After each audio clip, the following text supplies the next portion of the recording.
Hello everyone. So welcome back to another video. I'm actually going to make this is part 3 of the series. So in last video, we turned on an LED and we manually turned off an LED using bitwise operations. In last video, I didn't really explain too much on what's happening with the bitwise happening here. So that's what I'm going to do right now. So quickly going forward, this is where we stopped off last time. So we just executed this and it turned off the LED.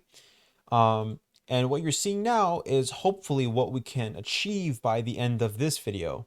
So I'm going to switch back to the code. So this is where we were. Sorry, I was looking at another screen. So this is where we were last time. This is an ampersand, a negation, and there's a bitwise operation happening here. So I'm gonna just quickly go over what's happening. So first we have here this this thing, and that's what this is, right? And this is the negation. Negation means that if it's false, make it true. If it's true, make it false. So that means that if you have this line, the negated version would be 1, 0, and then all of these are 1s, okay? So that's what this line means, this whole line here, okay? So I'm gonna just write it next to it. So this is what this is what this is, and when you do an AND operation with this, so what state is this, right?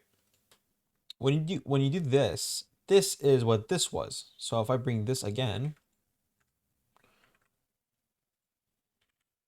okay, this is port B.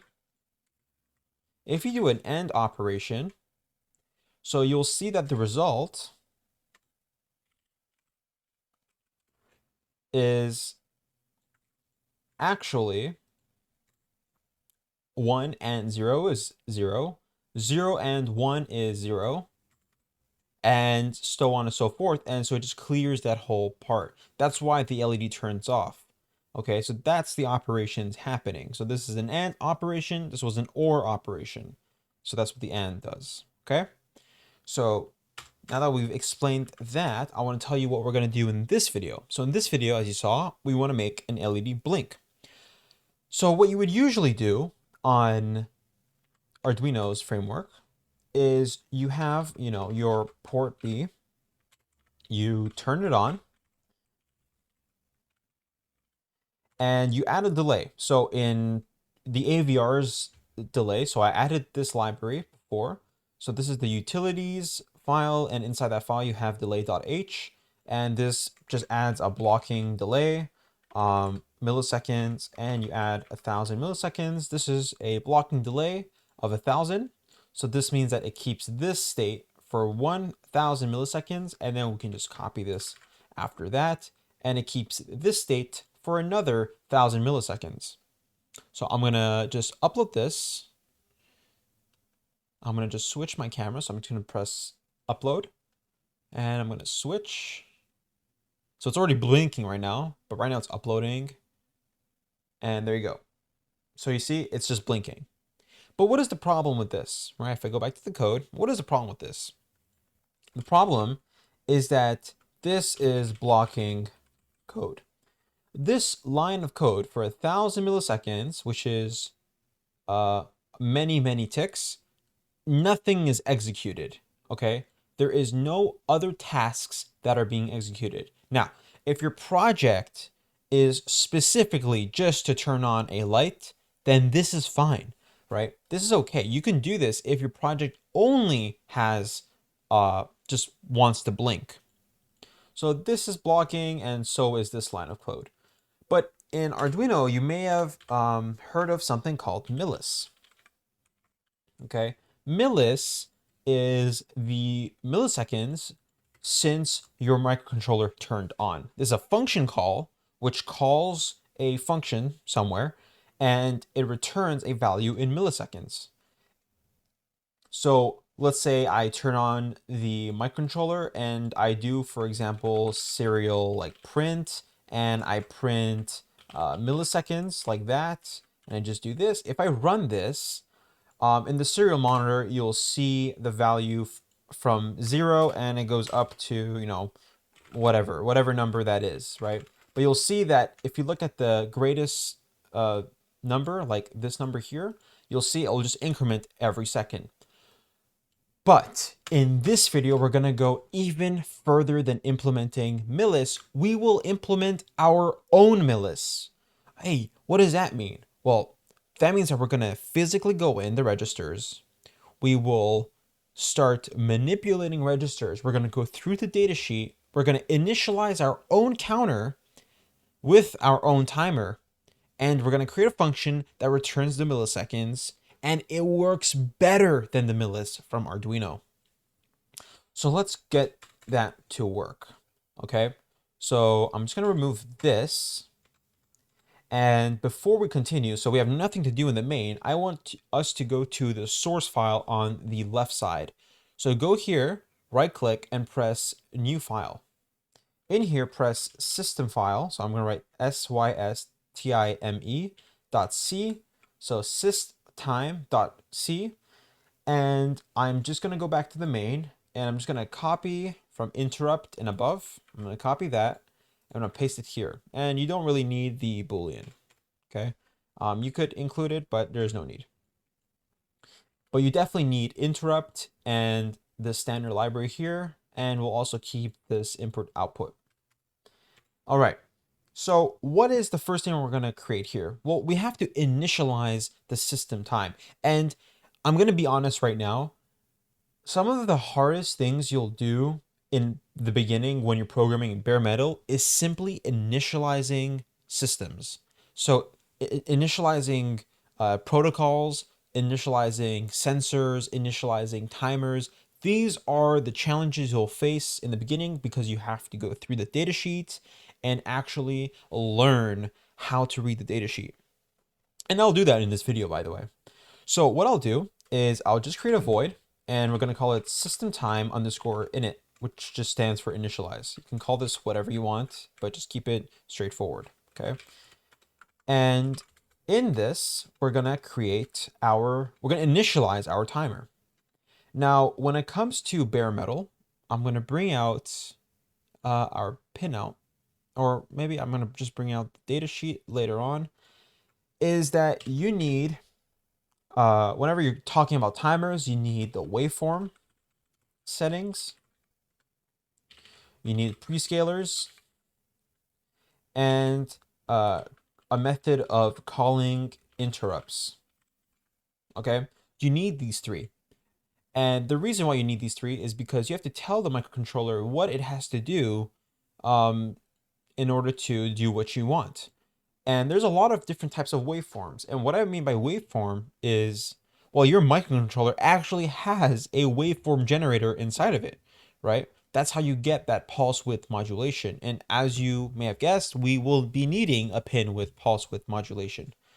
So the waveform settings that we'll use, so millis, okay, millis in this case uses what we call normal mode, okay, normal mode.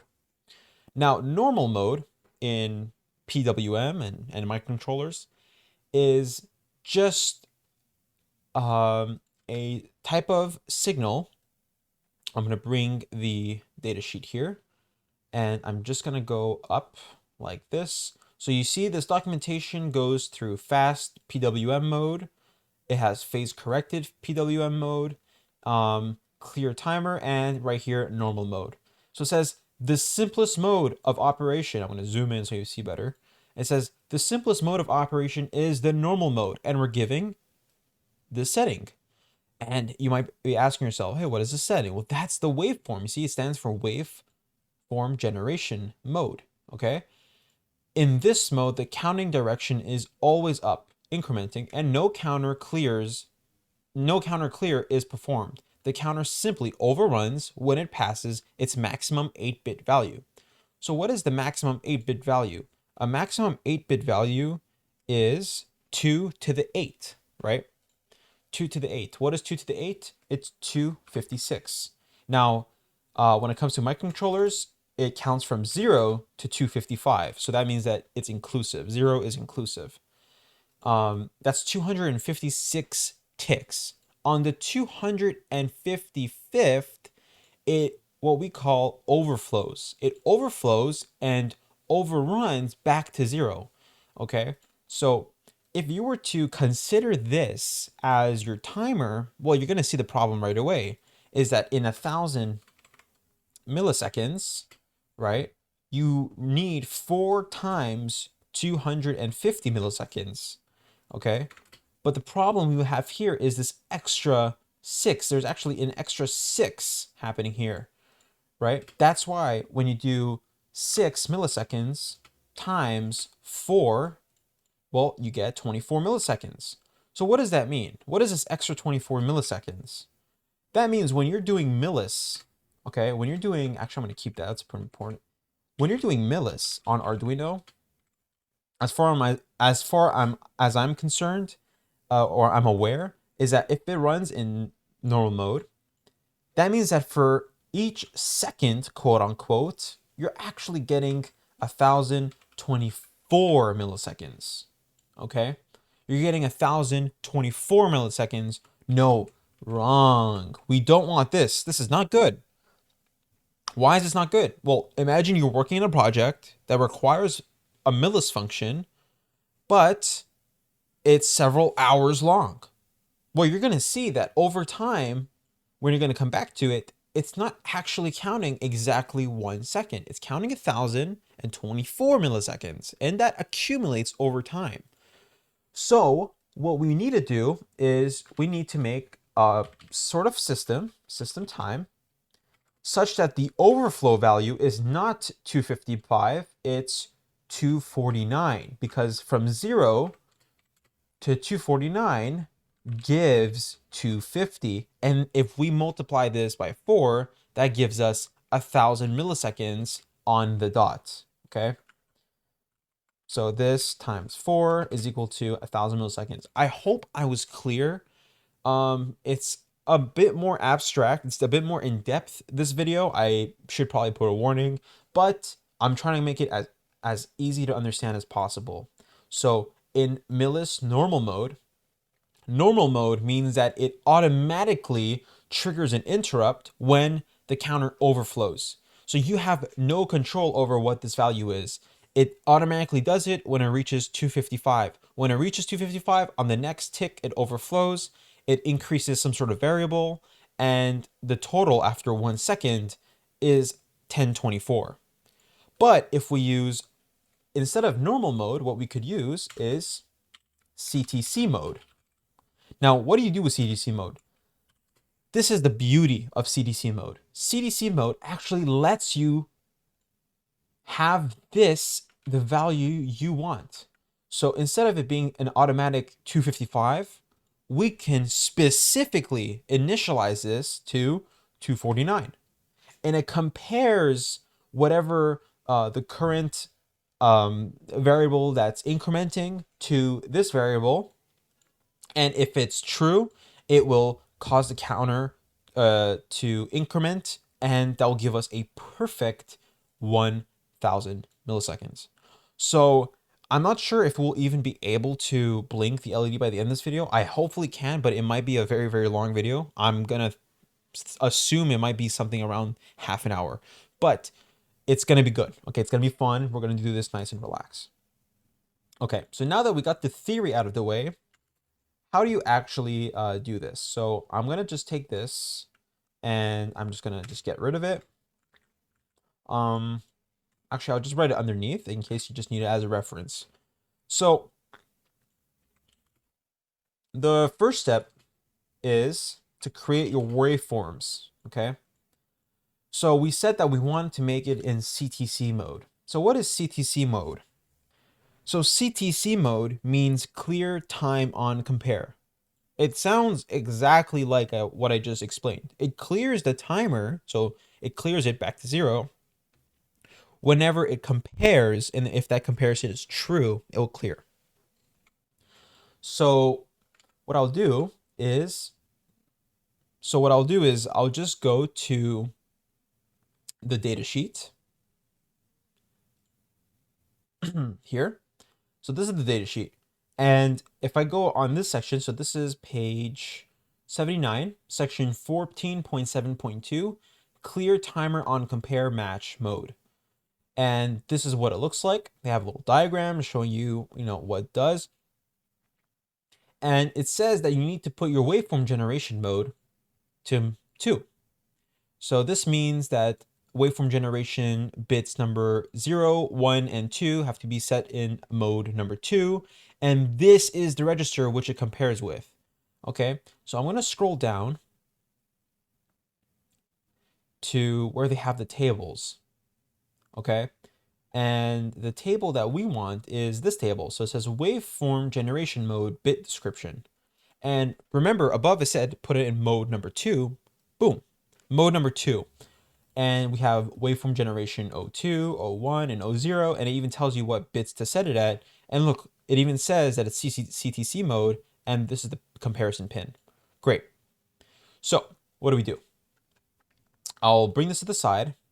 I don't know if I can copy this. I'll just put this aside like this. And I'll paste it here. Okay, so like this. You know what? I'm not gonna actually paste it here, but I'll always have this on the side ready to go. So mode number 2, the waveform generation has to be set to 02. I will start with these two first. So these are located in TCC 0A. So this is the timer count register, number 0, match A. Okay, that's what it means. And we have to make waveform generation 0, 1 true. So remember from before, this is how you set it, something to true. So this is a bitwise OR. We take the same thing, and instead of it being on, we'll just make it 0, and this was for 0. Okay. So again, reminder, here you have mode number 2, WGM, and it's 0. Oh, my phone just turned on. This is weird Siri. It keeps detecting my voice. Weird. So here it has WGM 0 and 1. So 01 is the only one that's on. So we'll turn this one off and this one off. So we've turned this one off. Number 2 is in the B. Okay, so this is something you have to remember. It's in B. Okay, not in A and B. So this one is specifically here. Okay. So we've just set up the waveform generation. Okay, waveform generation mode. Great. Now, what do? Well, step number 2 is prescalers. Okay, so what are prescalers? The best way I can kind of describe what prescalers are kind of what it really says. It scales down the speed at which the clock is ticking at on your microcontroller. So the Arduino ticks by default at 16 megahertz, okay? And this is far too much to do anything useful with. So 16 megahertz, by the way, is 16 million times per second. That's what it means. That's what hertz means. It's kind of like per second. And the M is for million. So it's 16 million ticks per second. That's what it is. And so to bring this down to something that we want to use, like 250 or 255 or something, we need to use a prescaler. And we apply that prescaler onto the timer number, which in this case is 0. Okay, I want to always remind you that the number that you see here is the timer number. Okay, so these are timer numbers. Okay, this is the bit value. Okay, this is the group value. So there's a group A, there's a group B. If I go here and I want to I want to place the prescaler, well, we can do a prescaler that is 1, 8. We have prescalers that are, I believe, there's 16, there's 64. So, no, sorry, there's no 16. There's 1, 8, 64, 256, or 1024. Now, if you divide 16 million, okay, 16 million divided by one of these prescalars, so one of these, it has to give you something close to this, right? That's what we want to work with. So in our case, 64, so you'll see that 64, so if you do 16 million divided by 64, that gives us 250,000 ticks per second. Now, it's per second, right? Because this is still 16 million per second. This is just like dividing constant. And so this is per 1000 millisecond, which translates to 250 ticks per millisecond. Okay? So it does 250 ticks per millisecond. So that means that this 1,000 times gives us 250,000. So we can work with this. All right. We can actually work with this to get a perfect, second. Now, how do you get this tick? You basically store this tick in a kind of variable. Okay. So notice how perfect this is, by the way. This is exactly 250 and we want 250. Okay. If it was, 255, then you can see how the second would no longer be 1,000, it would be 1024. Okay. So how do you set this? How do you set 64 as a prescaler? So if I go back to the datasheet and I kind of go down, I'm going to keep going down.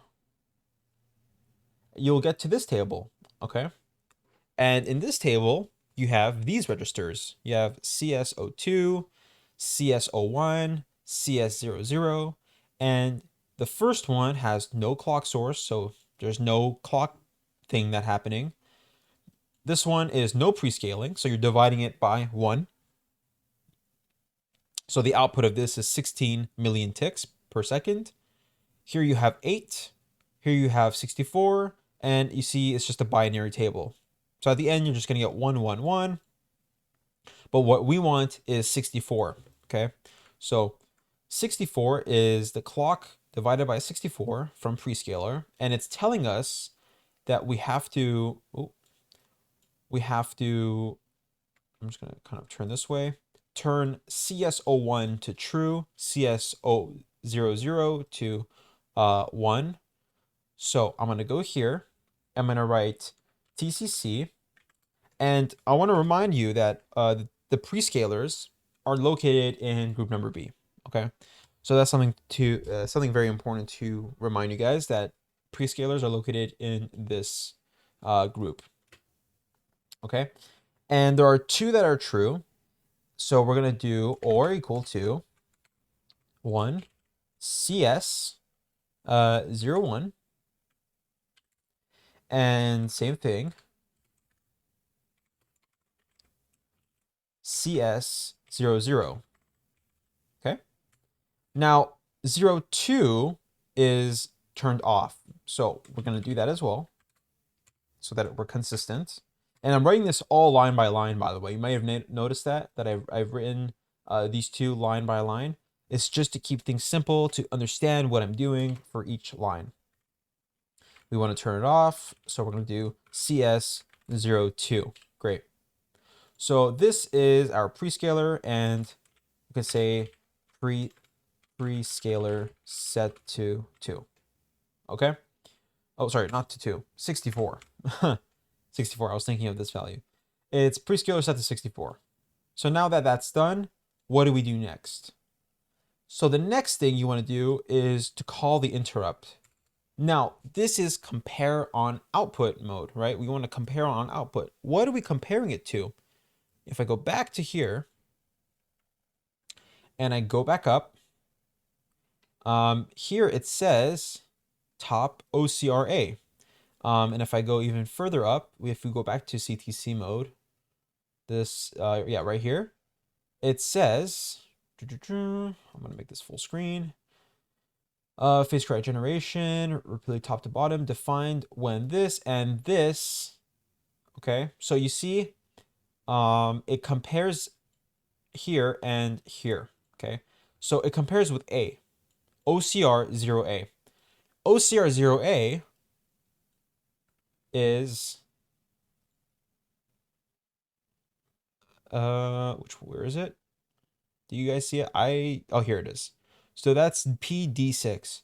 So this pin, when it's gonna see it as high, that's when it basically detects that, hey, we have an overflow. I think it's time to increment the counter. Okay, so we're gonna define that. We're gonna say OCR 0A, so timer 0, don't forget timer 0, group A is equal to, so what do you think? Do you think we should put 255, 250, 249? I think we should go 249, right? Why? Why should we go 249? Well, I said it before, this doesn't count from 1 to 249. It counts from 0 to 249. And we want 250. So 0 is inclusive. So we're just going to keep that 249.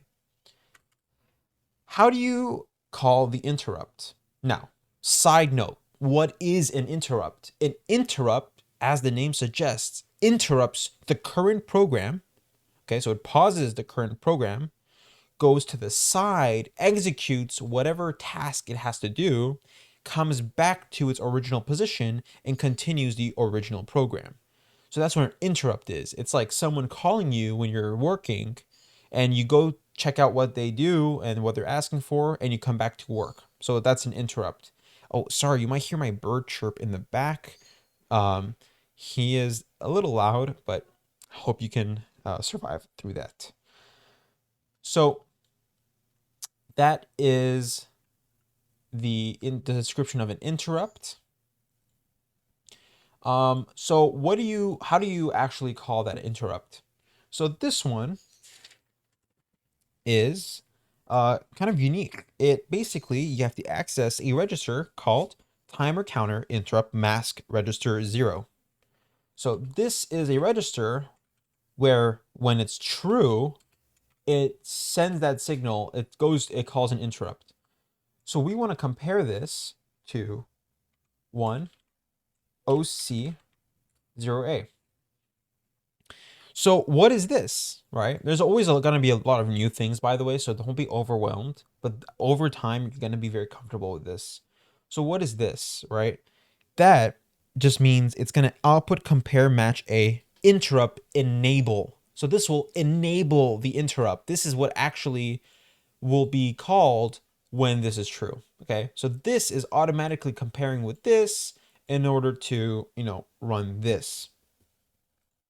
Okay, so when this is equal to this, because this is comparing, right? This is comparing with this, it's going to call the interrupt. It's not any sort of interrupt. It's what we call the interrupt subroutine. It's a subroutine from the normal routine, right? Just like I'm working in my office and someone calls me, my regular routine is to work in my office. The subroutine is to deal with whoever's calling me from outside my room or my office. Now, because this is a interrupt, we have to enable interrupts in general, right? In general, when you want to work with interrupts, you'll have to enable them in your project. To do so, you write this keyword and you simply just call it. This enables global interrupts.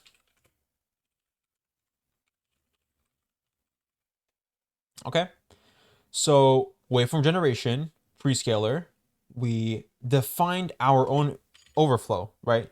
It's not technically the right way of saying it, but you are technically doing like a custom overflow flag, right? Really, that's kind of what's happening. I'm gonna go here. Okay. So we've enabled global interrupts, meaning that now interrupts can actually be activated in our code. And right now, let's make our first ever interrupt subroutine. So this interrupt subroutine is executed automatically, and you just put whatever functions you want inside. It'll take as long as it needs, and it's going to go back to the original program. So ISR timer 0 This is how you actually initialize it. Underscore, you want to compare group number A, compare match group number A, and just a vector, right? That's just what it ends with. So what do you do here? So we did all of this, but what is our whole purpose? Well, our purpose is to retrieve a variable such that that variable has the current time of the system. So that variable, we're going to initialize it up here, and it's going to be an unsigned 32-bit integer. We're going to call it ms underscore counter, and we're going to initialize it to 0. Now, there's a few things I want to add. The first is it has to be volatile.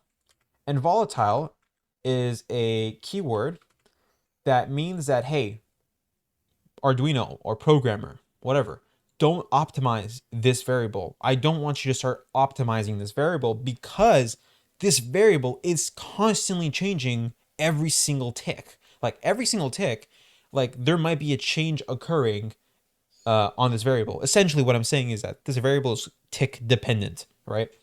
And another thing I want to add is that it's static. So what does static do? Static just means that you can only change this variable in this file. So no external file can change this variable. So if you call, for example, like if you do like ms counter equal to something else in another file, it won't actually change the original ms counter in here. So I go here, I put ms counter, and we increment it every time the subroutine is called.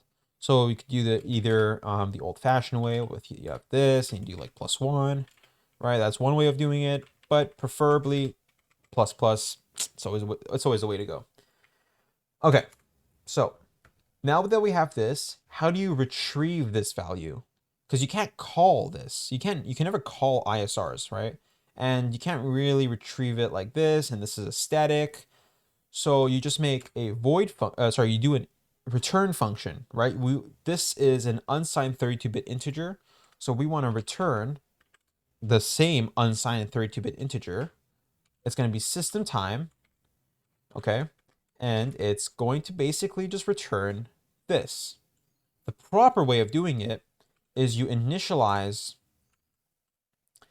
a variable called time, timer or time, doesn't really matter.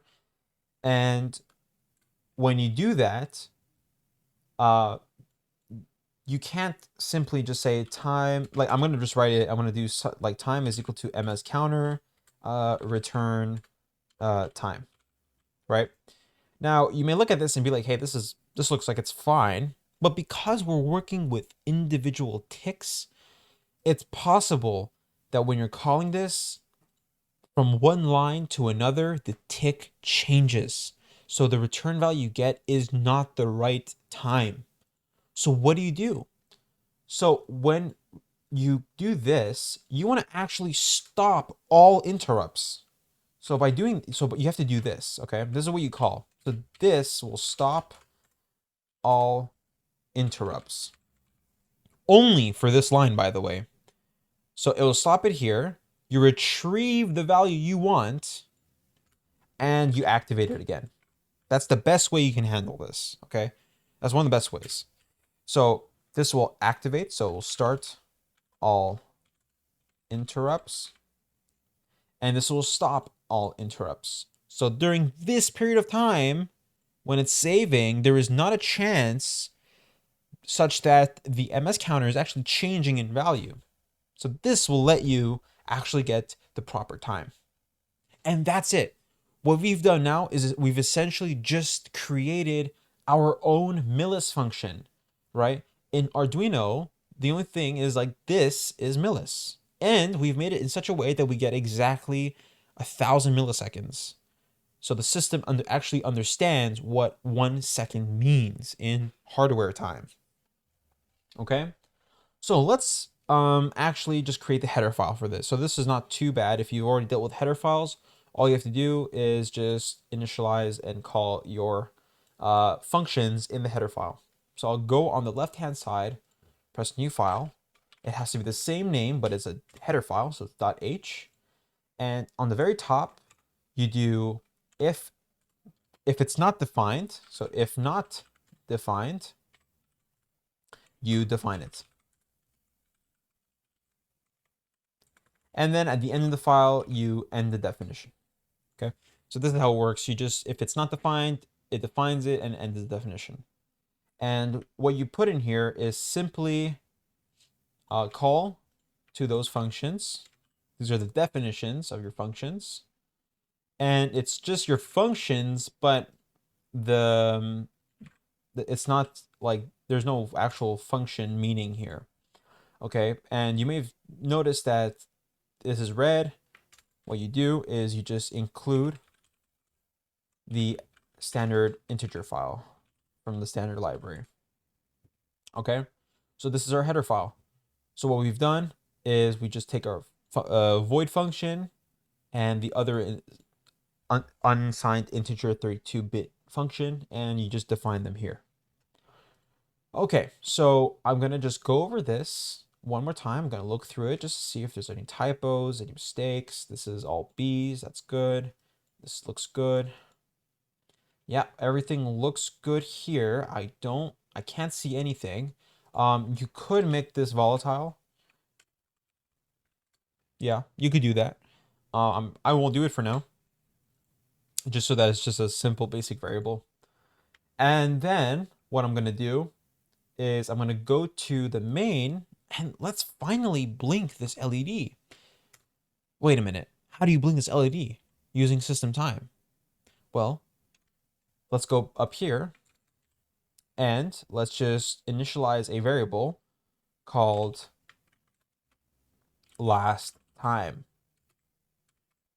Okay, so this is called last time, and I'm gonna go in here, and what do you do here? So you'll do unsigned again, and we're gonna call it current time. Current time is equal to system time. Okay, so you have to also include your header file, because or else the main file won't know what you're talking about. So when you call this, it checks in this file, and then it goes here and it executes this, and this will return time, which will be saved into here. Okay, so pretty straightforward. Then what we're gonna do is go into our main, and we actually have to call our initialization file, our initialization function. So it was called system time initialization. This will set up all the waveforms, and that's pretty much it. You could also enable global interrupts in the setup area. That, you know, this is fine. We already called it in the initialization, but you could do it here for good measures. So you have current time is equal to system time. Okay. Now what I'll do will look a little funky, and I'm going to explain it after. Current time minus last time is greater than or equal to 1000 milliseconds. Okay. What in the world does this mean? Well, let me explain. Say at time 0, current time, well, what value does current time have? Current time is 0, right? Current time will always be system time. Okay, it's always going to be equal to the same thing. What is last time equal to? It's also 0, because the system just started. This is at t is equal to 0. Okay, but what about t is equal to 1? Current time will always be equal to the system time. It's 1. But last time is still 0. So what we do is we do a subtraction. We say that if the current time minus the last time is greater than or equal to some variable, in this case 1000 milliseconds or 1 second, then we can execute this line. And then at the end of that execution, we set the last time equal to whatever the current time was. Okay, so we set last time equal current time. This means that in the next tick, for example, time number 2, we get current time is equal to 2, last time is equal to 1 because of this line. So last time is equal to current time. That means that last time here is now 1, but current time, since we're always updating it, is now 2. The difference will be 1 again. And this statement becomes true every single second. So every second, this line gets executed. So we set last time equal to current time again. And this goes on forever. Okay, this will always work. And you do this for as long as you want. So you could do 50, you could do 100. And notice that because it's an if statement and not a for loop, this is non-blocking. So the moment this is false, it's skipped right away and it can do other tasks. So we've successfully just defined a way to create delays, but non-blocking delays. How interesting is that? So we just managed to make non-blocking delays like this. So what do we do in here? We want to turn on the LED every second and then turn it off every second. An easy way to do this, it's kind of a little cheat, is to use an exclusive OR bitwise operation. Now, what does the exclusive OR do? The exclusive OR just checks what state it is and just does the opposite. That's what exclusive OR does. It's exclusive. So if it's true, it'll exclusively execute the false. If it's false, it'll execute true. So if the pin is high, it'll be low. And if it's low, it'll just make it high. And don't forget this last line here. This last line goes over here, and we write last time is equal to current time. So every second, it checks the difference between these two variables. If it's true, it executes it. If not, it'll skip and it'll go here. Skips to here. But since there's nothing here, it just goes back up to the loop. So it just repeats the cycle. Notice, by the way, how powerful this is. You can run almost parallel systems, even though it's not really parallel, seamlessly by just making flags. What do I mean by flags? Well, you can just define this variable here. You can say constant unsigned integer, or you can even set it as an integer, by the way, it doesn't matter. And you can write blink duration is equal to 1,000. And you just take this and you set it to here. And this works perfectly. So you can just modify your thing here and have blink duration all over your code. No problem whatsoever. So I'm going to just check this one more time. So we've defined this. We've defined this. We have system time, globals. It looks pretty good. I'm going to execute this now. And I'm going to switch cameras. Hopefully our camera's on. Okay, so the camera's on. And by the way, what you're seeing here is using delays. So this is blocking delays. So I'm going to just upload my code.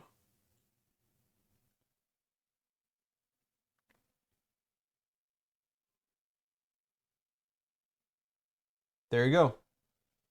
You see that? This is a blink sketch using non-blocking delays, timers. We were able to, in 44 minutes, or 44 minutes and 20 seconds, to properly do a blink sketch, like really professionally, right? This is how you really do it in the real world, like hardcore. Now, there's probably like even more hardcore ways of doing this. This is how I like to do it. So you might have another way of doing it. If you do have another method, you could just put it in the description below. It could be simpler. It might even save more memory. And I want to also just remind you that the amount of data this took was 366 bytes. That's nothing. 366 bytes is what it took to make what? 2 extra files, and the other file was actually, there was the 50 lines of code. So yeah. So I hope you enjoyed the video. If you did, like, subscribe, comment down below what you think of the series I'm making. It really also makes me refresh my memory on bare metal C. I really like bare metal C since, I like to do things raw, things in the pins, manipulating registers. I think it's very nice. So if you enjoyed, let me know, and I'll see you guys next time. Peace.